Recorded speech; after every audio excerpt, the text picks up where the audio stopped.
चलिए शुरू करते हैं। Cost of equity with computation of growth rate. NIC Limited furnishes the following particulars from which you have to compute the cost of equity capital under dividend growth model for both existing equity shares and new equity shares। तो यहाँ पे ये बहुत ध्यान से हम लोग को देखना है कि हमें existing equity shares और न्यू इक्विटी शेयर्स दोनों का अलग अलग फाइंड आउट करना है कॉस्ट ऑफ इक्विटी। ठीक है, सो दोनों का अलग अलग करने का ये मतलब हो गया कि दोनों में हमारा जो डेटा होगा, जो इंफॉर्मेशन होगा, that will be little bit different. Obviously जो एग्जिस्टिंग होगा और जो न्यू होगा, इन दोनों में डिफरेंस तो होना ही है। ठीक है, कैसे होगा वो हम लोग अभी डिस्कस करेंगे, अभी देखेंगे। Now, current market price per share 220. Underwriting commission is 5%. Now, what is underwriting commission? Whenever we wish to issue our shares in the market, there are some middlemen, ठीक है, या फिर some commission agents with the help of whom we are able to distribute or sell our share in the market. So they take certain amount of percentage as commission, ठीक है, for this service, तो उसे हम लोग कहते हैं underwriting commission. Now expected dividend पर share हो गया 12 रुपया। Tax on dividend 10%। Now what is tax on dividend?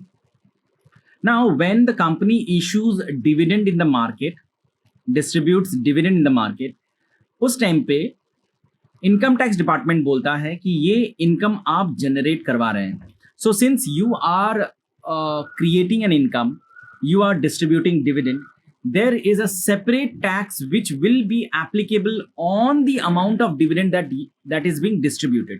So जो dividend distribute हो रहा है ना, उस पे और एक amount dividend tax के तौर पे जुड़ जाएगा, and this amount will be applicable on dividend. Now remember, this is not income tax. ये income tax नहीं है, ये dividend tax है। income tax का मतलब होता है कि जब हमारा इनकम होता है, इनकम के ऊपर हम लोग टैक्स पेमेंट करते हैं। डिविडेंड टैक्स का मतलब होता है डिविडेंड डिस्ट्रीब्यूशन करने वक्त जो अमाउंट हम लोग डिस्ट्रीब्यूट करते हैं एज डिविडेंड, उस पे जो टैक्स लगता है वो होता है हमारा dividend tax. Now the companies past dividend पर share for the last 6 years were as follows. यहाँ पे 2003 से लेके 2008 तक का हमारा डिविडेंड पर शेयर दिया हुआ है। Now, if I tell you कि हमें KE निकालना है और KE का फॉर्मूला हमें पता है D1/P0 प्लस G। यहाँ पे सबसे इंपॉर्टेंट ये बात है कि हमारे पास G नहीं है। अगर हम लोग पूरा क्वेश्चन अभी तक पढ़ लिए हैं तो पूरा क्वेश्चन पढ़ने के बाद यही हमें समझ में आ रहा है कि हमारे पास G नहीं दिया हुआ है। और यहाँ पे डिविडेंड पर शेयर भी 2003 से लेके 2008 तक का दिया हुआ है। So 6 years dividend data is given. हमें करना क्या है? We will be utilizing this data which is present, and from this हम लोग ग्रोथ रेट को कैलकुलेट करेंगे। ठीक है, सो अगर मैं यहाँ पे तुम्हें दिखाऊं किस तरह से हम लोग करेंगे।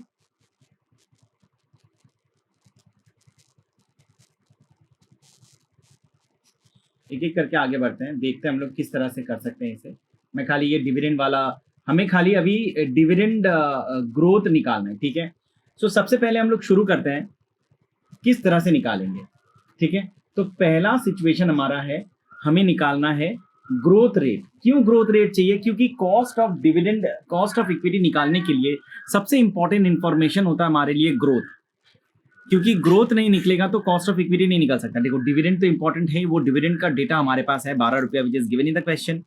We have a price, market price of the shares which is 220 rupees। ठीक है, सो ये दोनों इंफॉर्मेशन तो है, ग्रोथ नहीं है, तो ग्रोथ हम लोग निकालेंगे। ठीक है, सो ग्रोथ निकालने के लिए growth rate in dividend. Now last day I have solved a similar sum जिसमें मैंने कंपाउंड वैल्यू ऑफ ₹1 का जो टेबल होता है ना, हाँ, उसको मैंने यूज किया था, यूज करके मैंने ग्रोथ रेट निकाला था। आज मैं वो नहीं करूंगा, I will not be doing that. I will be doing it in a conservative and in a lengthy format. थोड़ा लंबा चलेंगे, शॉर्टकट में नहीं करेंगे, लंबे तरह से करेंगे ना। सबसे पहले देखो ये हमारा क्या हो रहा है ना, हम लोग ग्रोथ रेट कैसे कैलकुलेट करेंगे। 2003 से 2004 में कितना ग्रोथ हुआ, फिर 2004 से 2005 में कितना ग्रोथ हुआ, एंड देन 6, देन 7, देन 8। तो यहाँ पे 1, 2, 3, 4 और 5 बार डिफरेंस हो रहा है। इसका मतलब 5 ग्रोथ मिलेगा मुझे, है ना। इंडिविजुअल 5 ग्रोथ मिलेंगे, और इन सबको अगर मैं एवरेज कर लूं तो एवरेज ग्रोथ इन 6 इयर्स मुझे मिल जाएगा। तो सबसे पहले हम लोग यहां पे देखेंगे ग्रोथ रेट इन 2004, ठीक है। 2004 इसका फॉर्मूला क्या है, मैं एक ही बार फॉर्मूला लिख देता हूं, then we will be applying this formula in all the following growth rates, ठीक है, कैलकुलेशन। सो यहां पे हम लोग लिखेंगे डिविडेंड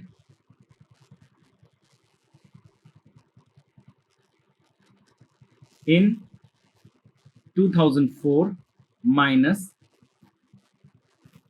डिविडेंड इन 2003, ठीक है, divided by dividend in 2003 multiply with 100। तो ये ऐसा है कि डिविडेंड मतलब ये बेसिकली क्या है ना, 2003 को मैंने बेस पकड़ लिया, ठीक है, और मतलब जो पिछला वाला साल होगा, प्रीवियस ईयर का जो डिविडेंड है उसको अपने बेस पकड़ लेंगे। तो यहां पे हम लोग करेंगे 7 रुपया, ₹7 माइनस ₹6.5 होल डिवाइडेड बाय ₹6.5, ठीक है। इस पूरे को मल्टीप्लाई करना है 100 से, तो देखते हैं कितना आता है।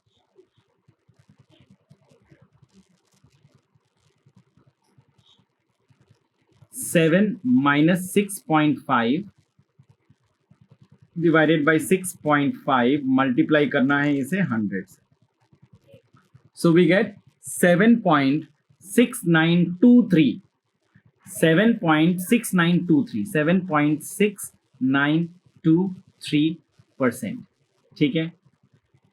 देन नंबर 2 जाएंगे। नंबर 2 इज ग्रोथ रेट इन 2005, ठीक है ना।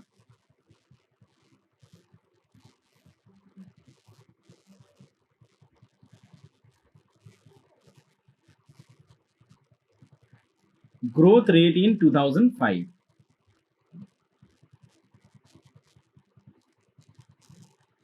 वापस क्या करना है, डिविडेंड ऑफ 2000, पहले तो करेंट ईयर का लेना है, 2005 माइनस 2000, मतलब मैं यहाँ पे दूसरी तरह से लिखता हूं, 2005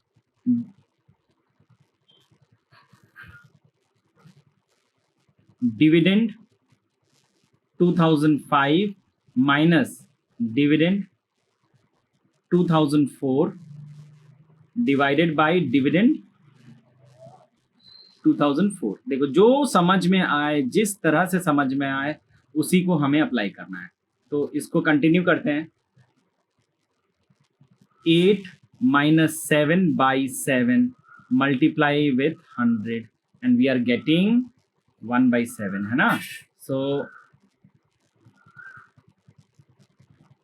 1 डिवाइडेड बाई 7 इसको मल्टीप्लाई करना है 100 से, so we are getting 14.2857%, so 14.2857%.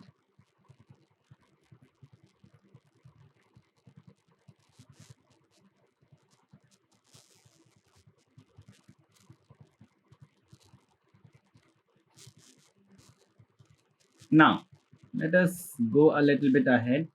अब हमें चाहिए, थोड़ा जल्दी करते हैं,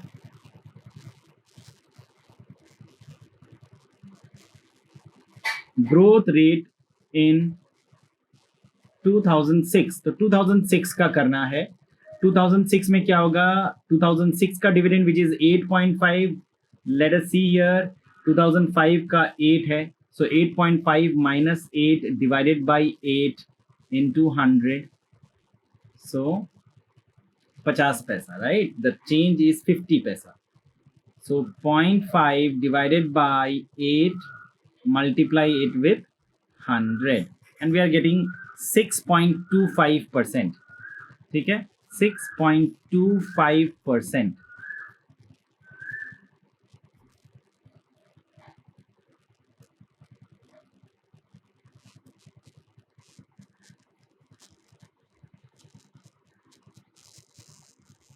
Then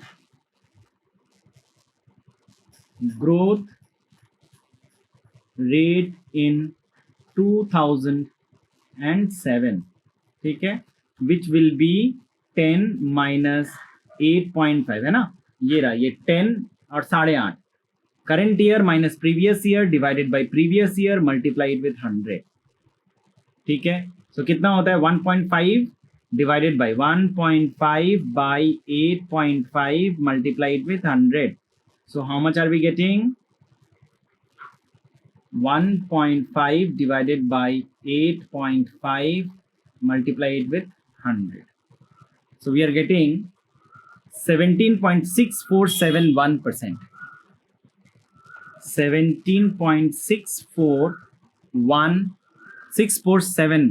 6471%.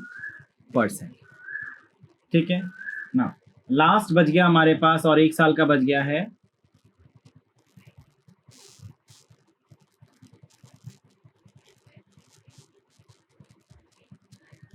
2008 एंड 2007, है ना।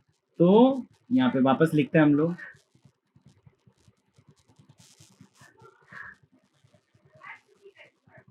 ग्रोथ रेट इन 2008, ग्रोथ रेट इन 2008 हमारा 11.5 रुपया माइनस 10 रुपया बाई खाली 10 रुपया, ठीक है, इनटू 100। तो यहाँ पे हो गया 1.5 बाई 10 इंटू 100। हाँ, तो ये तो सिंपल है भाई, ये तो ये कट गया इंटू 10, तो ये 15% आ गया, दैट्स इट। ठीक है, सो ये हमको रेट्स मिल गए। तो हमारे रेट्स क्या क्या हो गए, हमारे रेट्स हो गए यहाँ पे 7.6923, 14.2857, 6.25, 17.6471 एंड 15%। सो ये 5 डिफरेंट ईयर्स के ग्रोथ रेट हमें मिल गए।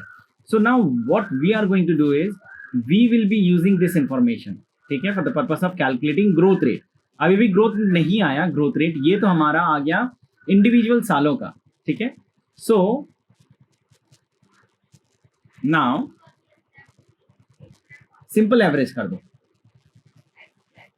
ठीक है, सिंपल एवरेज कर दो, हमें मिल जाएगा। तो सिंपल एवरेज में क्या करना है, सिंपल एवरेज में करना है इन सबको plus 7.6923 plus 14.2857 plus 6.25 plus 17.6471 plus 15, ठीक है। इस पूरे को डिवाइड करना है 5 से, 5 है ना, 1 2 3 4 और 5, that's it.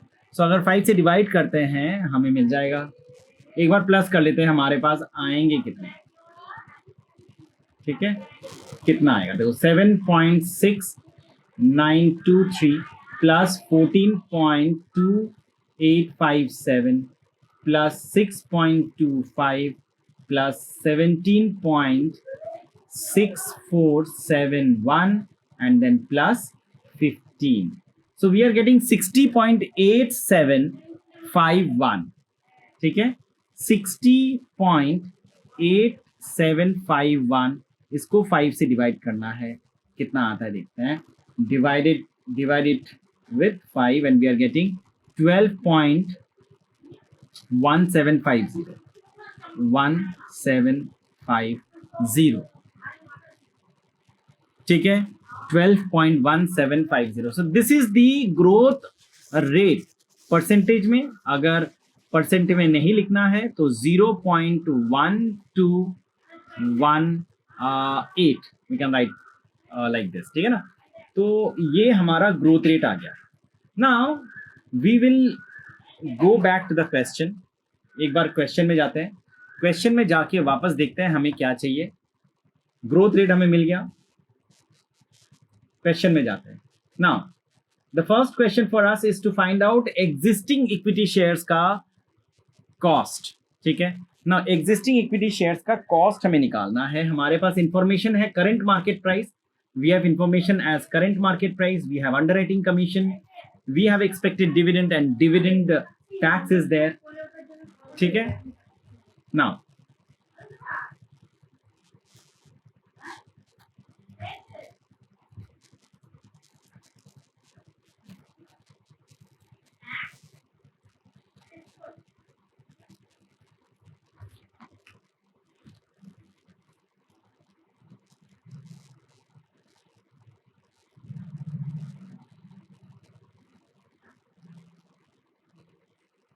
cost of existing shares। अच्छा, कॉस्ट ऑफ एग्जिस्टिंग शेयर्स और कॉस्ट ऑफ न्यू शेयर्स में क्या फर्क है? एग्जिस्टिंग शेयर्स का मतलब है हम इसे मार्केट में इशू नहीं कर रहे हैं। So if we are not issuing it in the market, in that case we do not have to bear underwriting commission. हमें अंडरराइटिंग कमीशन बेयर करने का या एक्सपेंड करने का जरूरत नहीं पड़ेगा, because we are not issuing it in the market. It is already there in the market, it is already present in the market. Shareholders are already holding these shares. We just need to find out how much cost are we incurring when the market when these shares are floated already in the market. Now apart from that, there are new shares that the company is wishing to issue. So when the company is wishing to issue new shares, in that case the company have to bear underwriting commission and other issue related expenses. तो उसका cost अलग निकलेगा, ठीक है। So KE equal D1 मतलब dividend of the coming year, इसके साथ 1 plus T करेंगे ना। T here stands for dividend tax, ठीक है ना। देखो ये हो क्या रहा है, 1 प्लस क्यों करना है, माइनस क्यों नहीं करना है? Because when the company is paying dividend, dividend tax को उसको ही बेयर करना पड़ेगा। The company is only going to bear the dividend tax. So ऐसे हम लोग कह सकते हैं ना कि अगर एग्जाम्पल के तौर पे 10 रुपए अगर डिविडेंड दे रहे हैं हम, 10% अगर डिविडेंड टैक्स है, तो 10 रुपए पे 10% इज 1 रुपीज। तो इसका मतलब कंपनी को खर्चा कितना करना पड़ रहा है, 11 रुपया ना। सो ये पूरा 11 रुपया कंपनी का खर्चा हो गया। सो इसीलिए हम लोग प्लस करते हैं, माइनस नहीं करेंगे, ठीक है। Then P naught stands for market price, ठीक है। Market price and plus G हम लोगों ने अभी निकाला 12% का, ठीक है। अच्छा, इसको कंटिन्यू करते हैं। D1 कंपनी का डिविडेंड दिया हुआ है ना, 12 रुपया का, और डिविडेंड टैक्स दिया हुआ है 10% का। हम लोग उसको परसेंट हटा देंगे, डिवाइड करेंगे मार्केट प्राइस से। मार्केट प्राइस देखो यहाँ पे 220 रुपया दिया हुआ है कंपनी का, ठीक है। प्लस ग्रोथ रेट हमको मिल गया है 0.1218। इस पूरे को हम लोग मल्टीप्लाई करेंगे 100 से, ठीक है। इस पूरे को हम लोग मल्टीप्लाई करेंगे 100 से to get cost of equity, ठीक है। इसको सॉल्व करते हैं हम लोग। So 12 into 1.1, 13.2 divided by 220 into 0.1218 multiply it with 100। अच्छा, अब मैं और सिंप्लीफाई नहीं कर रहा हूँ, I am doing it directly. Divided by 220, हाँ यहाँ पे तो प्लस का साइन होगा, गलती हो गई, प्लस, ठीक है ना। अच्छा, 220 ये आ गया मेरा 0.6, इसके साथ मैं ग्रोथ ऐड करूंगा 0.1218, तो ये आ गया मेरा 0.18। इसको मल्टीप्लाई करना है 100 से and we are getting 18.18% as our cost of equity for existing shares. Now हमारा काम है कॉस्ट ऑफ इक्विटी शेयर्स निकालना है फॉर, अच्छा cost of new equity shares में यहाँ पे लिख देता हूँ, ठीक है ना, cost of new equity shares, ठीक है, cost of new equity shares. तो यहाँ पे भी फॉर्मूला सेम ही होगा, के equal D1 1 plus dividend tax जोड़ना है divided by P naught plus G, same ही करना है, there is no difference in that. बस जो मार्केट प्राइस है या फिर जो नेट प्रोसीड्स है जिसे हम लोग नीचे लिखते हैं, है ना, उसमें थोड़ा सा डिफरेंस आएगा because the company is issuing fresh shares, ठीक है, इशूइंग फ्रेश शेयर्स। तो मैं लिखता हूं यहां पे डिविडेंड हमारा सेम है, ठीक है, 12 रुपीज, 1 प्लस डिविडेंड टैक्स भी मेरा सेम है, इसको डिवाइड करना है पी नॉट से। पी नॉट मेरा 220 रुपया है, लेकिन मार्केट में मैं जब इसे इशू कर रहा हूं ना तो मुझे कमीशन देना पड़ रहा है। तो कमीशन कितना देना पड़ रहा है? 5% अंडर राइटिंग कमीशन देना पड़ रहा है ऑफ 220, ठीक है, 220 का ही 5%, इसके साथ प्लस करेंगे वापस ग्रोथ रेट को, ठीक है। चलो आगे चलते हैं। So we are getting 12 into 1.1, तो सेम आएगा यहाँ पर भी, साढ़े नहीं सॉरी 13 रुपये 20 पैसा, डिवाइड करो इसको, 220 है, 220 का 5% कितना होता है पहले देखते हैं, ठीक है। So it is coming as 11 rupees, तो 11 रुपया माइनस होगा, है ना। सो 220 माइनस 11 प्लस 0.1218, ठीक है। तो ऐसे कह सकते हैं हम लोग 13.2 बाई 209 प्लस 0.1218, ठीक है। इस पूरे को बस एक ही झटके में आप सॉल्व कर दो।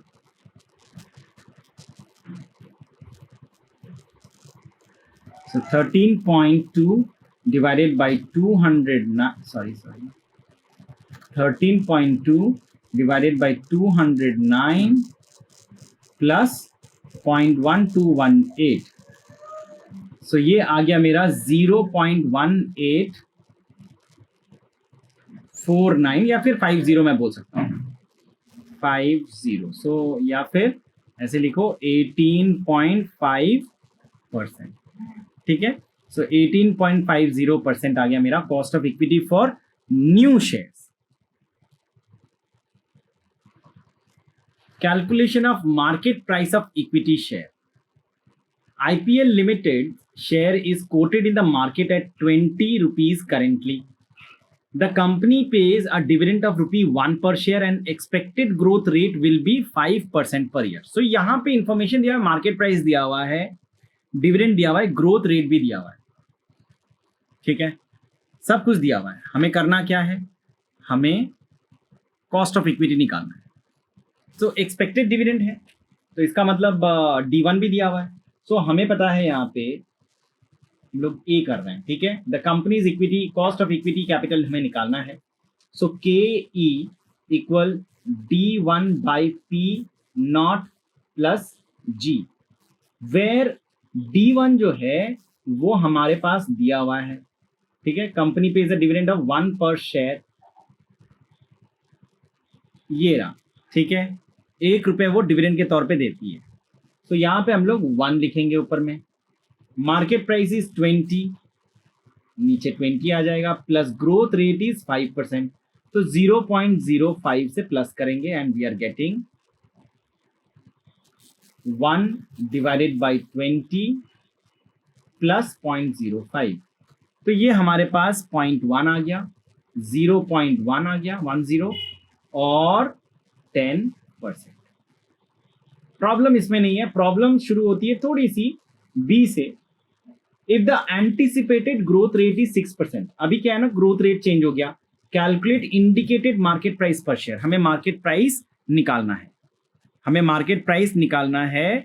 डिविडेंड सेम है, डिविडेंड 1 रुपया जो है ना कंपनी का वो सेम है, that is not changing. So again, so इसका मतलब यहाँ पे क्या हो गया, यहाँ पे हमारे पास इंफॉर्मेशन जो नहीं है वो है मार्केट प्राइस, ग्रोथ रेट हमारे पास है, डिविडेंड हमारे पास, ठीक है। सो फॉर्मूला में वापस ऐसे लिख लेता हूं, K E equal D1 by P naught plus G, right. So P naught नहीं है मेरे पास, तो 1 बाई पी नॉट प्लस 0.06,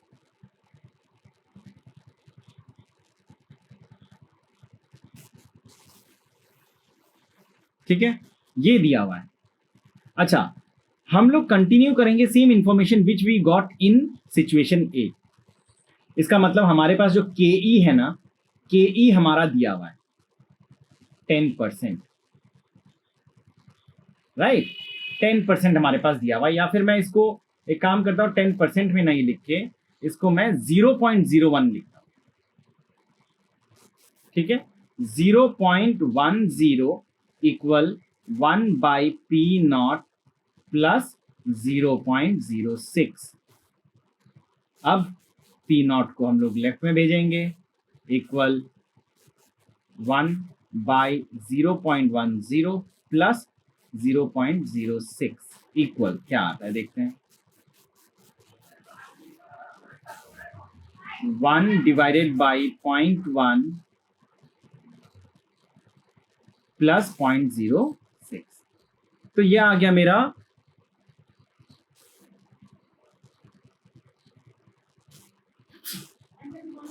एक सेकेंड, देयर इज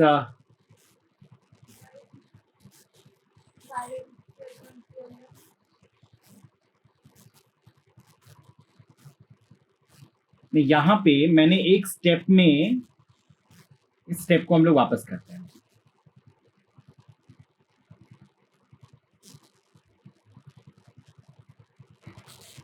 यहां पे नेक्स्ट स्टेप में मैं ये लिख सकता हूं 0.10 minus 0.06 equal 1 by P not, है ना, और पी नॉट इक्वल 1 बाई, इन दोनों को माइनस करते हैं, क्या आता है देखते हैं, 0.1 माइनस 0.06 कितना आ गया, 0.04 आ गया, है ना। तो 0.04 और पी नॉट इक्वल ₹25, ये 25 रुपया आ गया इस हिसाब से, ठीक है ना। लास्ट क्वेश्चन, इस क्वेश्चन में जो लास्ट में है वो देखते हैं हम लोग क्या है। If the companies cost of capital is 9%, ठीक है, कंपनी का कॉस्ट ऑफ कैपिटल जो है वो 9% है, and the anticipated growth rate is 4%, calculate indicated market price is if dividend is ₹1, ठीक है, एक ही रुपए का डिविडेंड है, 1 रुपया ही है हमारा डिविडेंड। तो यहां पे मैं लिख देता हूं ना, गिवन क्या क्या है हमारे पास। गिवन है हमारे पास, जी गिवन है 0.06, हमारे पास D1 दिया हुआ है ₹1, और हमारे पास के ई भी है 9%। हमें मार्केट प्राइस ही निकालना है, तो वापस से हम लोग लिखेंगे यहाँ पे K E equal D1 by P naught plus G, ठीक है। तो के ई हमारा क्या है 0.09 इक्वल D1 है मेरा 1 बाई पी नॉट नहीं दिया हुआ है प्लस 0.04, ठीक है, इसको सॉल्व करना है।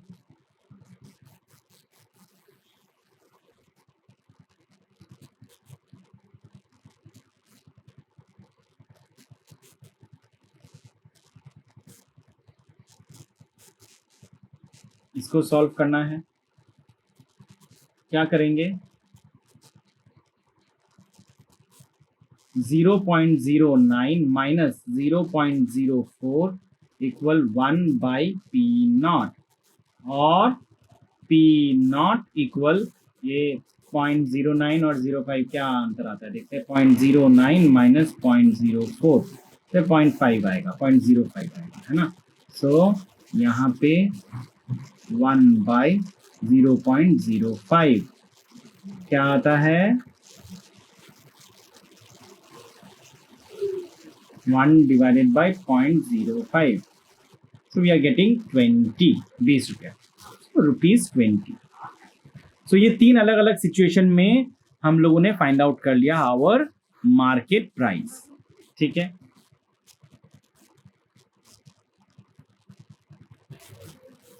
Calculation of market price of equity shares, तो ये भी देखो सेम टाइप का ही हो गया सम, लेकिन थोड़ा सा क्वेश्चन जो है वो अलग है। The shares of RCL are selling at ₹20 per share. The firm had paid dividend at 22 rupees per share last year. देखो पिछले साल का, it's a very important point, very important line. Paid dividend at the rate of 2 per share last year, मतलब पिछले साल का dividend दिया हुआ है, अगले साल का नहीं, एक्सपेक्टेड डिविडेंड नहीं दिया हुआ है। So we have to find out what is going to be the expected dividend. The estimated growth rate of the company is approximately 5% per year. तो ये growth rate दिया हुआ है। Determine cost of equity capital of the company. So let us start. सबसे पहला हमारा काम है to write down the formula, and the formula for us is KE D1 by P naught plus G। अच्छा, अगर D1 नहीं दिया हुआ है तो फिर D नॉट दिया हुआ है यहाँ पे। अगर D नॉट दिया हुआ है तो इसके साथ आने वाले साल का अगर हमें डिविडेंड निकालना है, अगर D1 निकालना है, तो फिर D नॉट के साथ 1 + G जोड़ना पड़ेगा, ठीक है। सिंपल है ना। आज पिछले साल का अगर डिविडेंड मैं देता हूं और मुझे जानना है अगले साल का, मतलब 0 ईयर का डिविडेंड दिया हुआ है और मुझे चाहिए ईयर 1 का डिविडेंड। सो ईयर 1 का अगर डिविडेंड मैं निकालना चाहता हूं तो I have to add growth with my dividend of last year. So D naught के साथ 1 + G अगर मैं करता हूं तो वो इफेक्ट आ जाएगा, ठीक है। इसको डिवाइड करो P नॉट से ही एंड देन प्लस G, ठीक है। सो D नॉट मेरा क्या है, देखो लास्ट ईयर का डिविडेंड है मेरा 2 रुपीज और 1 प्लस ग्रोथ है मेरा 0.05 डिवाइडेड बाई प्राइस है मेरा 20 रुपया plus G is 0.05। Let us solve this. So ये होगा मेरा 2 into 1.05 and we are getting 2.1, ये 2.1 आ गया बाई 20 प्लस 0.05, तो ये मेरा आ रहा है देखो 2.1 divided by 20 multiply 2.1 divided by 20, ठीक है। इसके साथ प्लस करना है 0.05, दैट्स इट। सो आ गया मेरा 0.155 और 15.5%, 15.5%, ठीक है। सो ये मेरा कॉस्ट ऑफ इक्विटी आ गया when my dividend of last year was given. Dividend of last year was given, उसके साथ ग्रोथ जोड़ के मैं D1 निकाला मैंने, ठीक है। सो यहां पे मैंने अलग क्या किया, मैंने अलग यहां पे क्या किया, D1 अगर निकालना है so that will be D not 1 + G। So 1 + G जब मैं करूंगा तो मुझे D1 मिल जाएगा, ठीक है। सो ये मेरा हो गया D1 निकालने का तरीका, ठीक है। ये D1 निकालने का तरीका हो गया। Now let us see what is written in question number B. B क्या है? बी बता रहा है determine the estimated market price of the equity share if the anticipated growth rate of the firm raises to 8% in situation 1 and falls to 3% in situation 2। बहुत ध्यान से देखना है। We have to find out the market price।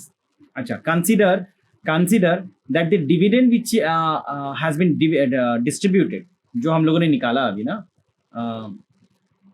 उसको भी निकालना पड़ेगा। अगर ग्रोथ रेट हमारा चेंज होता है then everything will change।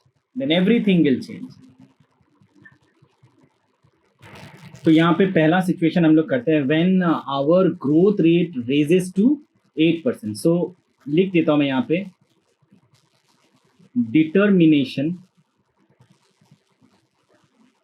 Of market price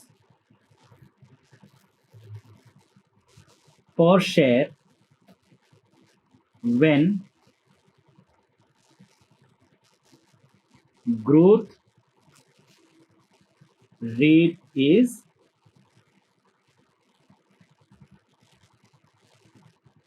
8%. ठीक है,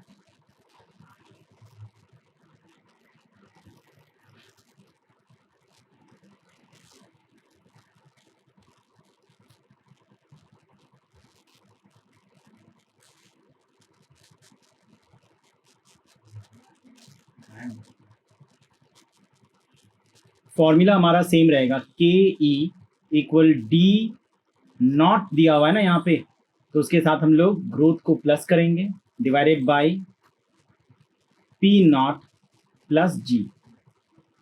सो हमारा डिविडेंड तो सेम है, 2 रुपया दिया हुआ है, हमारा growth rate is changing which is 8%, तो 0.08 मार्केट प्राइस जो था वो नहीं है, ठीक है ना, we are finding out market price only, plus 0.08। इसको सॉल्व करते हैं।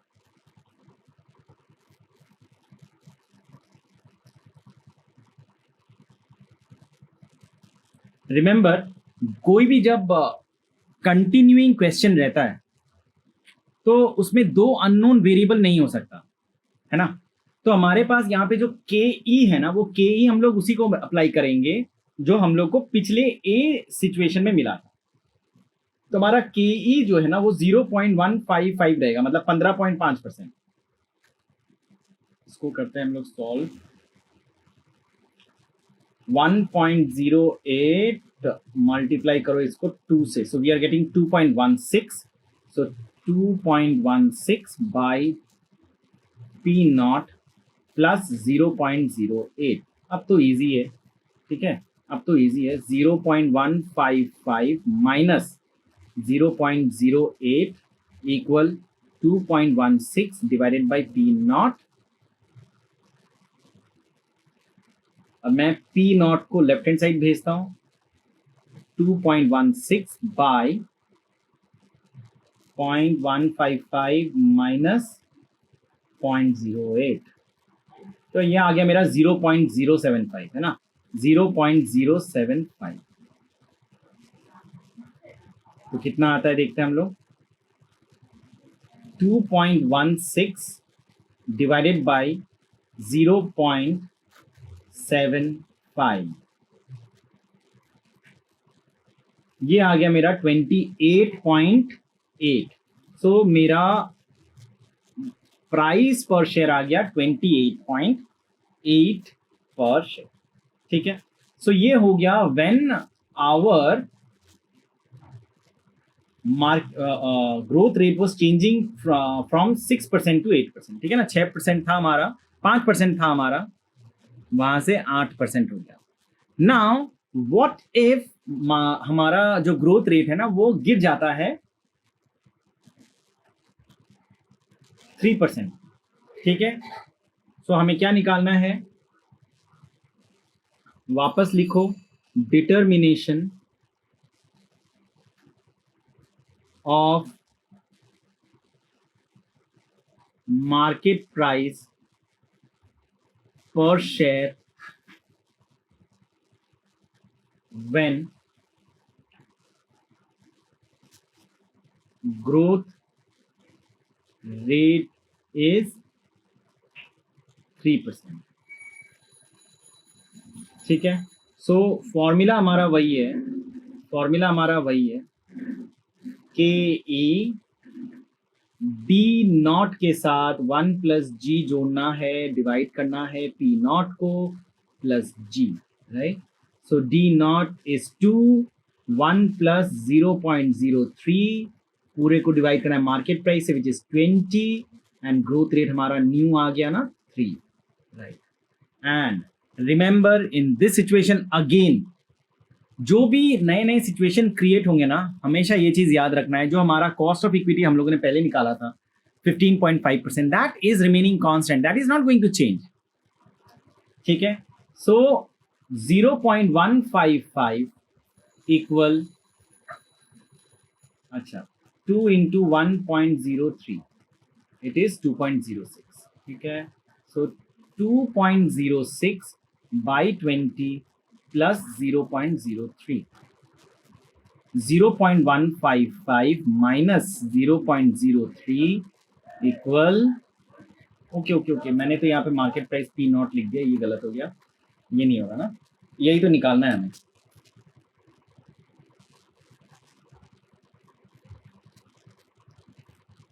हमें तो वही निकालना है।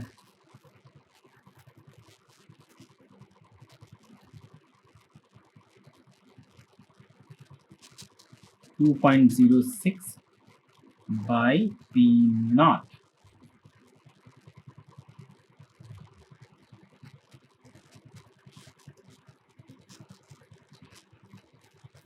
So P naught equal 2.06, divide करो इसको 0.155 माइनस 0.03, सो 0.125 क्या आता है देखते हैं। 2.06 डिवाइडेड बाई 0.125, तो ये आ गया मेरा 16.48। तो देखो एक चीज यहां पे समझ में आया हम लोग को, जैसे जैसे हमारा ग्रोथ रेट हाई होगा, जब हमारा ग्रोथ रेट हाई होगा तब हमारा मार्केट प्राइस भी हाई होता है, ठीक है। So for the company which is really growing well, the market price per share is high. For the company whose market price is low, इसका मतलब है कि उसका ग्रोथ रेट भी लो है।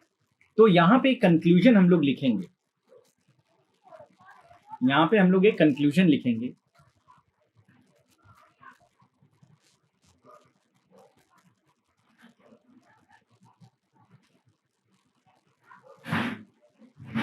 Situation when the growth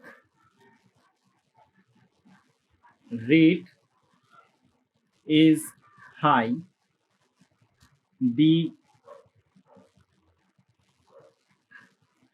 company experiences high market price.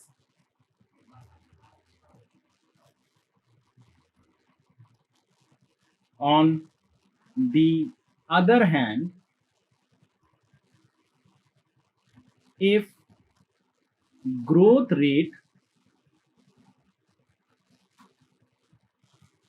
falls, then market price per share also falls.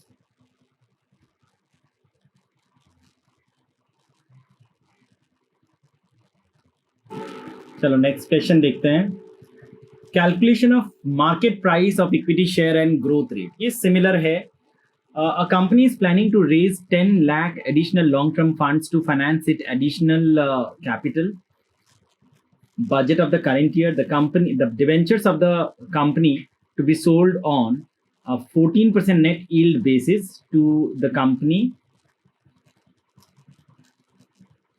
and the equity shares to be sold at 50 per share net to the company are the alternatives being considered by the company. The company expects to pay dividend 5 per share at the end of the coming year. Investors expect required rate of return would be 16%.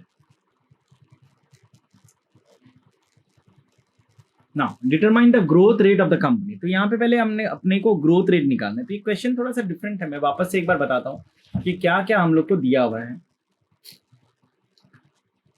हम लोग को यहाँ पे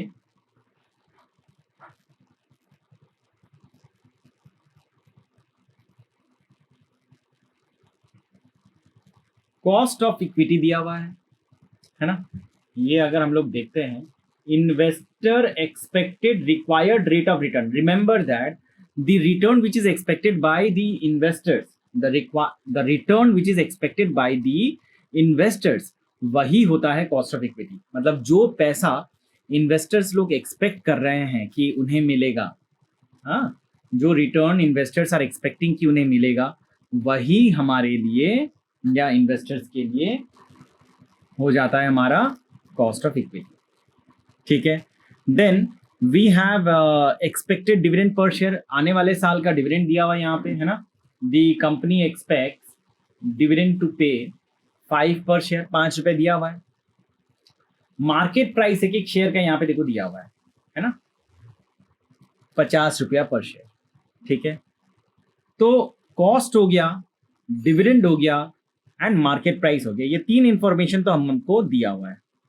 हमको चाहिए growth rate निकालना है। So growth rate निकालना है, हमारा फॉर्मूला क्या है?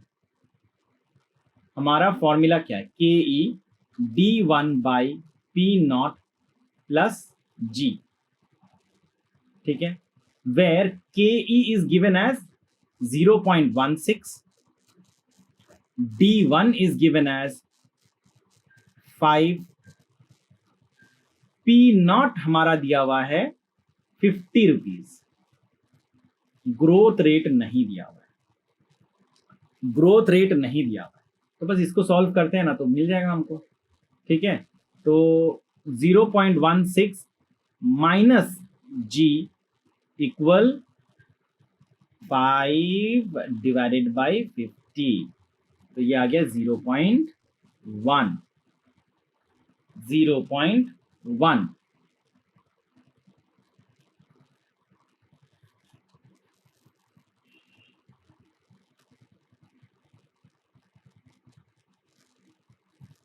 ठीक है, ये 0.1 आ गया, या फिर मैं इधर उधर अगर करता हूं, हाँ, so I can write g equal 0.16 minus 0.1, क्या आता है देखो, 0.16 माइनस 0.1, तो आ गया ये मेरा 0.06, राइट।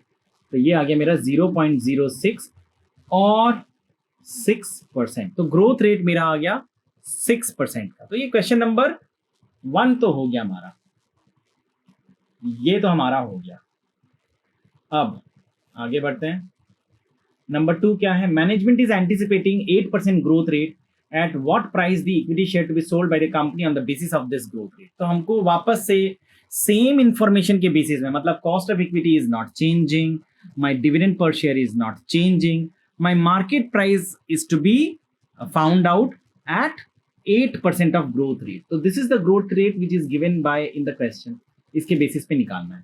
तो वापस करते हैं, K E equal D1 by P naught plus G, right.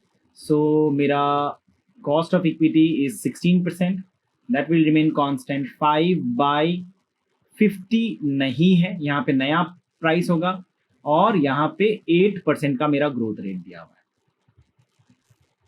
ठीक है, सो हम लोग 0.16 माइनस 0.08 5 बाई पी नॉट। ठीक है, बस। तो 0.16 माइनस 0.08 का मतलब 0.08 ही तो होता है। सो फिर हम लोग इक्वल के इधर उधर जाएंगे, पी नॉट इक्वल 5 बाई 0.08, बस। तो 5 डिवाइडेड बाई 0.08, तो हमारा आ गया 62.5 रुपीज। तो ये दाम आ गया मेरा एक एक शेयर का 62.5। ठीक है, चलो ये पहला हो गया। अभी तीसरा क्वेश्चन यहाँ पे देखो क्या है। Assuming that management is anticipating a growth rate of only 4%, what form of financing would you recommend? अच्छा, क्या रेकमेंड करेंगे, क्या रेकमेंड करेंगे?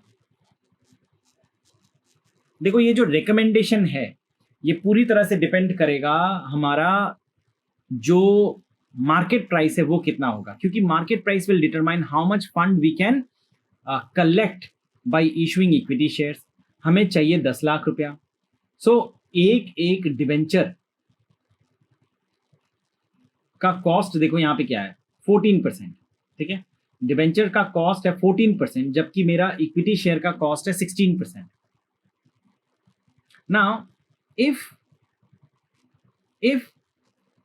my market price is 50, then it is fine. But where my market price is reducing, keeping my cost of equity constant at 16%, तो फिर I have to think, मतलब अगर मेरा यहाँ पे देखो 14% कॉस्ट है डिवेंचर का, 16% कॉस्ट है मेरा इक्विटी का, तो जिस सोर्स से कंपनी पैसे कलेक्ट कर सकती है ज्यादा, है ना, मार्केट प्राइस अगर उसका बढ़ता है, अगर इक्विटी शेयर का मार्केट प्राइस बढ़ता है, then the company can be able to raise same amount of capital by issuing less number of shares. कम शेयर इशू करना पड़ेगा और सेम अमाउंट आ जाएगा या फिर ज्यादा अमाउंट आएगा. अगर मार्केट प्राइस एक एक शेयर का गिर जाता है, 50 रुपया जो क्वेश्चन में दिया हुआ है उससे अगर गिर जाता है, तो फिर कंपनी को ज्यादा इक्विटी शेयर मार्केट में इशू कर जाना पड़ेगा. एंड इन दैट केस अगर मार्केट में ज्यादा इक्विटी शेयर इशू कर जाना पड़ा, that is not a favourable condition for the company. So in that case the company will try not to issue equity shares but to go for some other source of finance like debenture और loan. ठीक है, सो एक बार देखते हैं कि हमारा यहाँ पे सिचुएशन क्या होता है. Remember, if the market price per share, यहाँ पे हमें मार्केट प्राइस ही निकालना है, if it is more than 50, जो कि सिचुएशन नंबर 2 में है. यहां पे सिचुएशन नंबर 2 में हमारा 62.50 निकला, which is more than 50 rupees, जो कि ओरिजिनल क्वेश्चन में बोला गया है कि मार्केट प्राइस एक एक शेयर का 50 रुपया है. तो अगर 62 रुपीज मेरा मार्केट प्राइस एक एक शेयर का हो जाता है, तो कंपनी को कम शेयर इशू करना पड़ेगा ना मार्केट में, है ना.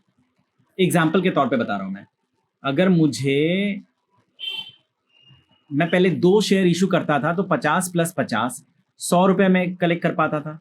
नाउ अगर मैं 2 शेयर इशू करता हूं तो मुझे 62.5 + 62.5 मतलब 125 रुपीज में कलेक्ट कर सकता हूं, 25 रुपया ज्यादा सिचुएशन नंबर 2 के हिसाब से. तो same number of shares issue कर रहा हूं but I am getting more money. On the other hand, if the market price per share falls, reduces, in that case, the company have to issue more number of shares to raise same amount of money. So that is not logical and the company should go for other source of finance. तो एक बार देखते हैं क्या हो रहा है यहाँ पे. Number 3, assuming that the management is anticipating a growth of 4%. Now, I told you in the earlier sum, less number of shares, less percentage of growth means price per share will fall. तो ये obvious सा बात है, अगर growth rate गिरता है ना तो आपका price per share will also fall. तो एक बार देखते हैं यहाँ. तो के ई इक्वल D1/P0 + G. ठीक है,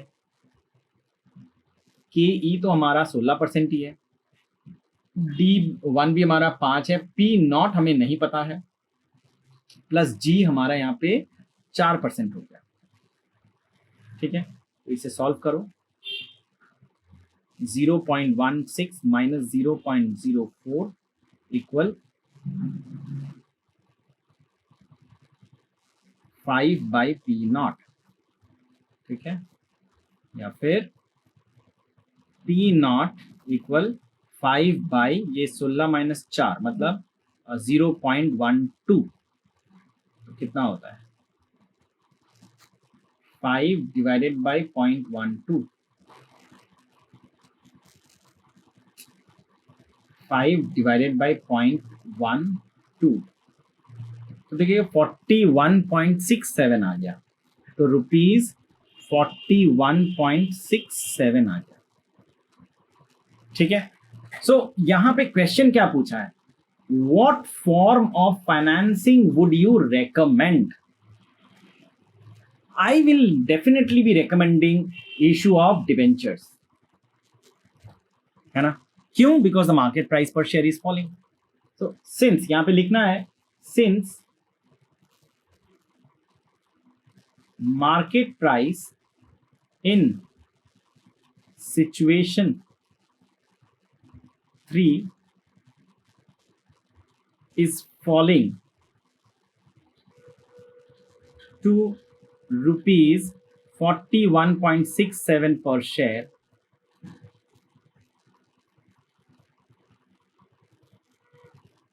owing to fall in growth rate, growth rate के गिरने के वजह से, ठीक है। Hence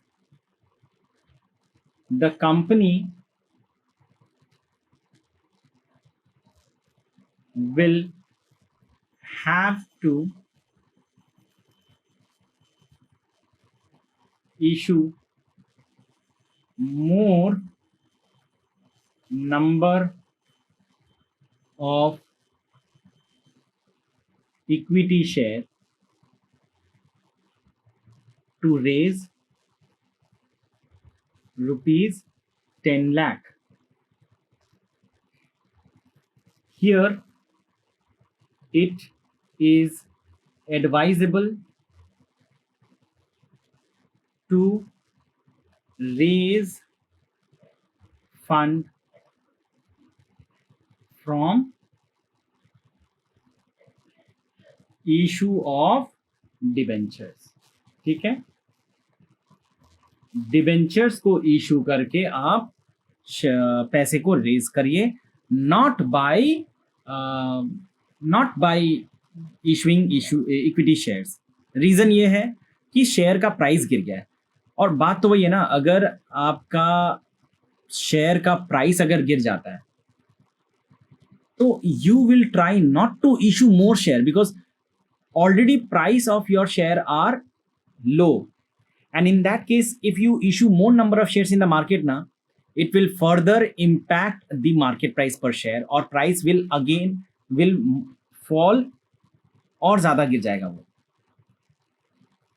So situation when the price per share are already falling, and if the company raises more funds by issuing more number of equity shares, then your price will further fall, और ज्यादा गिर जाएगा। ये तो obvious बात है ना, जब सप्लाई मार्केट में ऑलरेडी है, आपका सामान का दाम ऑलरेडी मार्केट में कम हो रहा है, अगर आप सप्लाई और बढ़ा देंगे तो फिर आपका प्रोडक्ट का प्राइस और गिर जाएगा। तो it is not advisable to issue more number of shares इस सिचुएशन में,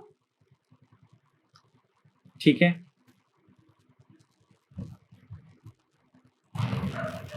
Calculation of market price of equity share. Mr. X is interested to purchase the equity share of Moonlight Limited.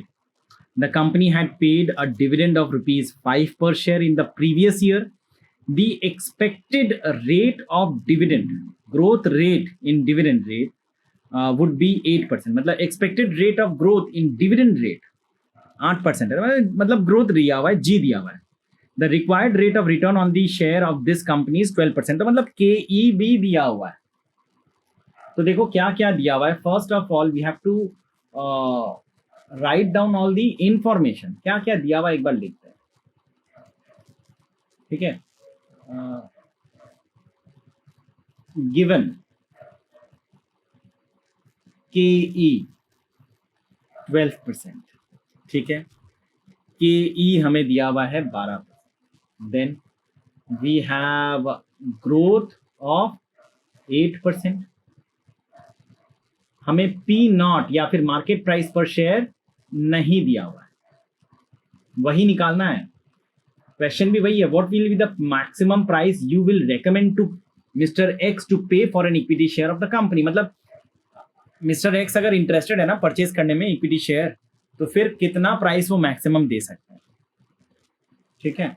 कितना price दे सकते हैं, तो वही price देंगे ना जो हम लोग KE को सॉल्व करके, G को सॉल्व करके हम लोग निकाल सकेंगे।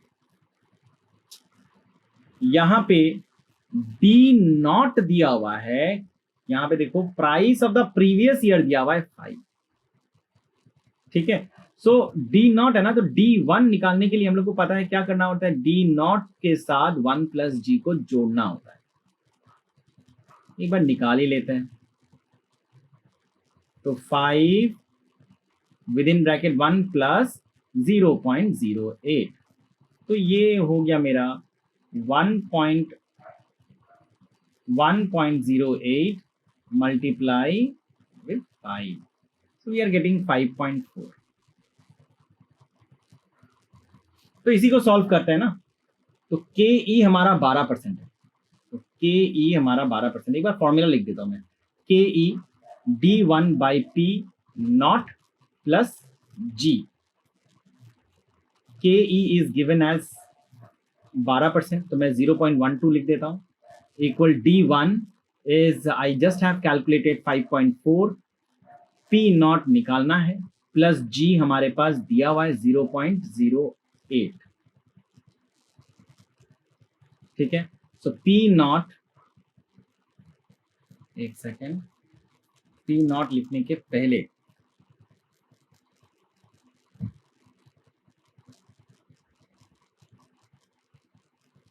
0.12 minus 0.08, 5.4 by P not.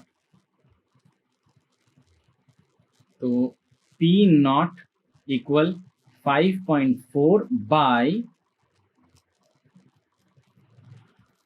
0.12 minus करो 0.08, so we are getting 0.04।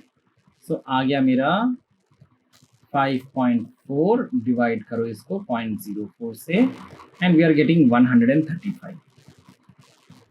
So this is the maximum price that Mr. X is recommended to pay for a per share investment. ठीक है, so ये मेरा 135 रुपया आ गया। so यहाँ पे लिखना है, it is recommended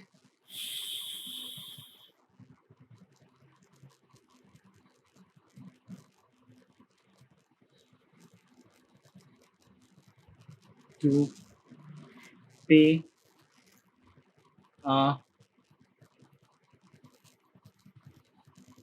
maximum